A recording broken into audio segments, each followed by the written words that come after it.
Everybody, time for Charlie and the Chocolate Factory. Today it's rainy and cold in Joburg, and I wonder what the weather's like where you are. Right.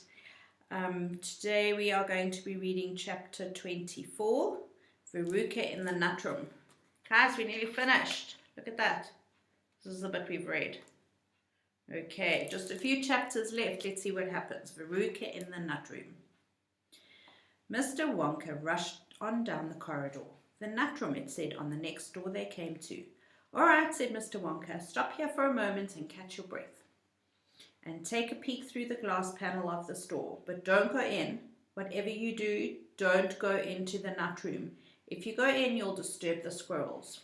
Everyone crowded around the door. Oh, look, Grandpa, look, cried Charlie. Squirrels, shouted Veruca Salt. Crikey, said Mike TV. It was an amazing sight. 100 squirrels were seated upon high stools around a large table. On the table were mounds and mounds of walnuts. What are mounds? A great big pile, a mound.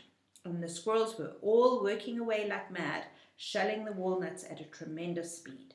These squirrels are specially trained for getting the nuts out of the walnuts, Mr. Wonka explained. Why use squirrels, said Mike TV. Why not use Oompa Loompas? Because, said Mr. Wonka, Oompa Loompas can't get walnuts out of walnut shells in one piece. They always break them in two. Nobody except squirrels can get walnuts out of walnut shells every time. It is extremely difficult. But in my factory, I insist upon only whole walnuts. Therefore, I have to have squirrels to do the job. Aren't they wonderful the way they get those nuts out? And see how they first tap each walnut with their knuckles to be sure it's not a bad one. If it's bad, it makes a hollow sound, and they don't bother to open it. They just throw it down the rubbish chute. There, look, watch the squirrel nearest to us. I think he's got a bad one now. They watched this little squirrel as he tapped the walnut shell with his knuckles. He cocked his head to the side, listening intently. Then suddenly, he threw the nut over his shoulder into a large hole in the floor. There's the little squirrel listening to see if he's got a bad walnut. What's a chute? A chute sometimes have laundry chutes. Not so much here. A chute is a long tunnel that goes down to somewhere. Hey, Mummy, shouted Veruca Salt suddenly. I've decided I want a squirrel. Get me one of those squirrels. Don't be silly, sweetheart, said Mrs. Salt. These all belong to Mr. Wonka. I don't care about that, shouted Veruca. I want one. All I've got at home is 2 dogs and 4 cats and 6 bunny rabbits and 2 parakeets and 3 canaries and a green parrot and a turtle and a bowl of goldfish and a cage of white mice and a silly old hamster. I want a squirrel. All right, my pet, Mrs. Salt said soothingly. Mummy'll get you a squirrel just as soon as she possibly can. But I don't want any old squirrel, Veruca shouted. I want a trained squirrel. At this point, Mr. Salt, Veruca's father, stepped forward. Very well, Wonka, he said importantly, taking out a wallet full of money. How much do you want for one of those squirrels? Name your price. They're not for sale, Mr. Wonka answered. She can't have one. Who says I can't, shouted Veruca. I'm going in to get one myself this very minute. Don't, said Mr. Wonka quickly, but he was too late. The girl had already thrown open the door and rushed in. The moment she entered the room, 100 squirrels stopped what they were doing and turned their heads and stared at her with small black beady eyes. Veruca Salt stopped also and stared back at them. Her gaze fell upon a pretty little squirrel sitting nearest to her at the end of a table. The squirrel was holding a walnut in his paws. All right, Veruca said, I'll have you. She reached out her hands to grab the squirrel, but as she did so, in that first split second, when her hands started to go forward, there was a sudden flash of movement in the room, like a flash of brown lightning, and every single squirrel around the table took a flying leap towards her and landed on her body.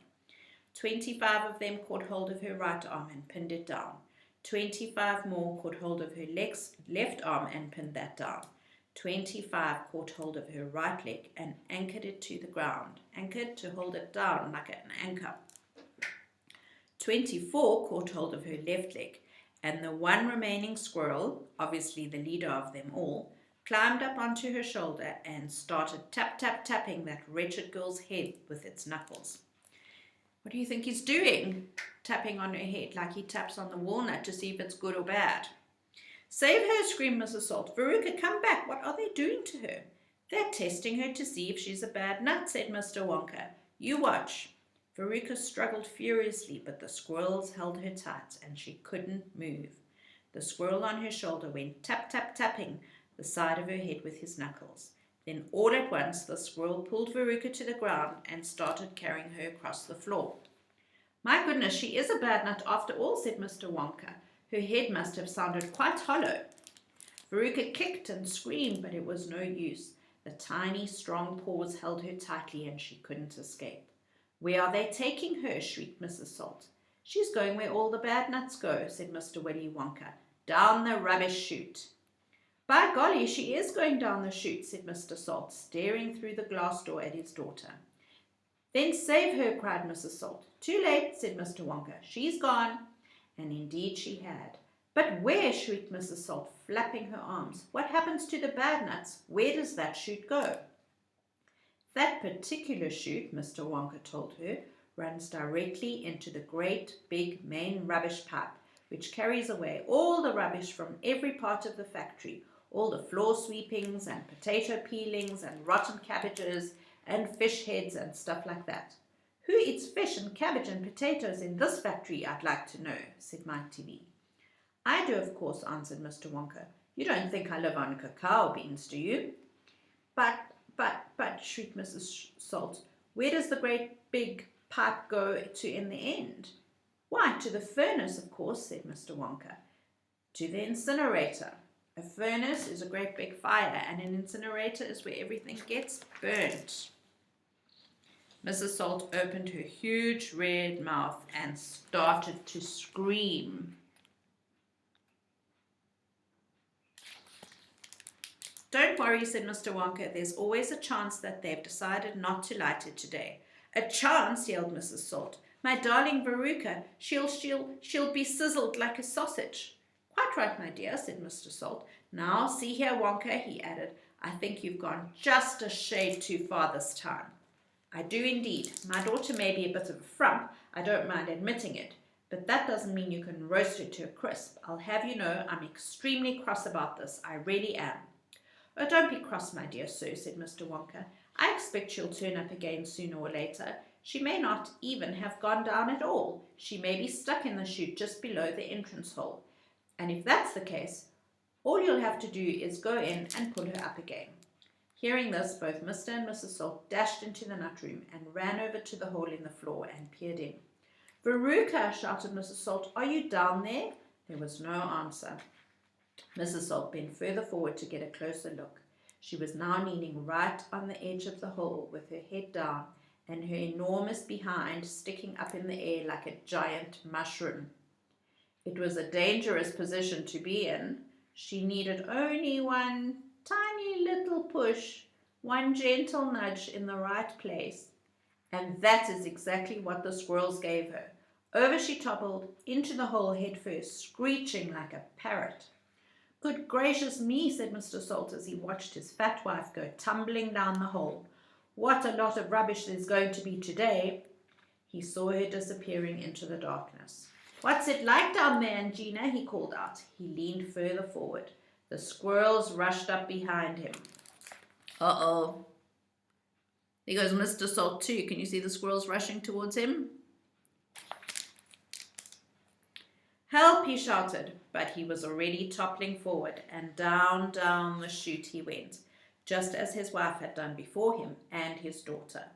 Oh dear, cried Charlie, who was watching with the others through the door. What on earth's going to happen to them now? I expect someone will catch them at the bottom of the chute, said Mr. Wonka. But what about the great fiery incinerator? Asked Charlie. They're only lighted every other day, said Mr. Wonka. Perhaps this is one of the days where they'll let it go out. You never know. They might be lucky. Shh, said Grandpa Joe. Listen, here comes another song. From far away down the corridor came the beating of drums. Then the singing began. Veruca Salt, sang the Oompa Loompas. Veruca Salt, the little brute, has just gone down the rubbish chute, And as we very rightly thought that in a case like this we ought to see the thing completely through, we've polished off her parents too. Down goes Veruca down the drain, and here perhaps we should explain that she will meet as she descends a rather different set of friends to those that she has left behind. They won't be nearly so refined. A fish head, for example, cut this morning from a halibut. Hello, good morning, how do you do? How nice to meet you, how are you? And then a little further down, a mass of others gather round. A bacon rind, some rancid lard, a loaf of bread gone stale and hard. A steak that nobody could chew, an oyster from an oyster stew, some liverwurst so old and grey one smelled it from a mile away, a rotten nut, a reeky pear, a thing the cat left on the stair, and lots of other things as well, each with a rather horrid smell. These are Veruca's newfound friends that she will meet as she descends. Descends means to go down. And this is the price she has to pay for going so very far astray. But now, my dears, we think you might be wondering, is it really right that every single bit of blame and all the scolding and the shame should fall upon Veruca Salt? Is she the only one at fault? For though she's spoiled, and dreadfully so, a girl can't spoil herself, you know. Who spoiled her then? Ah, who indeed? Who pandered to her every need? Who turned her into such a brat? Who are the culprits? Who did that?